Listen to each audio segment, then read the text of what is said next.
Aviation by itself, if you look at the number of accidents that happens in aviation, it's a very, very small, minuscule compared to what you have on the roads. That's because in aviation, they accept the fact that mistakes are made. They go into those mistakes so that it's never made again. Whereas in most other industries, mistakes are made, they're hidden. They always try and hide the mistakes. Whereas in aviation, they are encouraged to, accept the fact mistakes are made. Let's try and find a solution to it. The most important thing which I learned was the fact that the medical profession were making so many mistakes, so many negligence, and they learned from the aviation industry by having a series of checklists. The checklist management in aviation is so phenomenal. You could be a jumbo jet pilot with 50,000 hours of experience, but you still go through the checklist of switching on the engine, switching on the lights. These are basic small things which you don't take for granted. So checklist management, I've found, is amazing, because if you have a series of checklists from the dustman in your business to the top managers, everybody goes through checklists.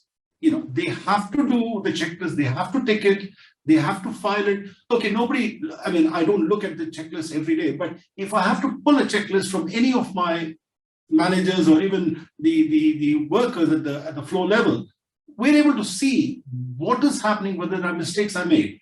So that's the other thing that I learned. Checklist is very important. If you make a mistake, accept that there is a mistake and then open it so that people can discuss. Then I've got this thing which I think when I came, we talked about, which is the ANC. In business, just as it's implying, you have to aviate, you have to navigate, you have to communicate. And in business, you can't do things individually, like a pilot. If you're just aviating and not navigating, you will soon crash. If you're aviating and navigating and not communicating, you've got to communicate and tell the controller where you are. So again, you'll crash. So the totality of a businessman is not just one set of skills. As an entrepreneur, okay, fine. If you're at a very large business which is running in billions, you've got very talented experts running in individual parts of the business. But in the mid-scale to the larger scale, I think the founders would need different set of skills to run the business. So that's the other thing which I learned.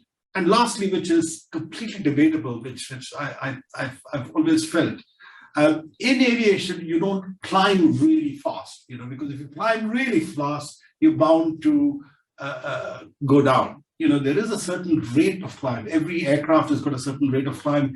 A jumbo jet would have a certain rate of climb. Each aircraft has got a certain rate of climb. And in most businesses, which apart from the high tech, the new businesses, I've always felt around 30-35% growth is fairly sustainable.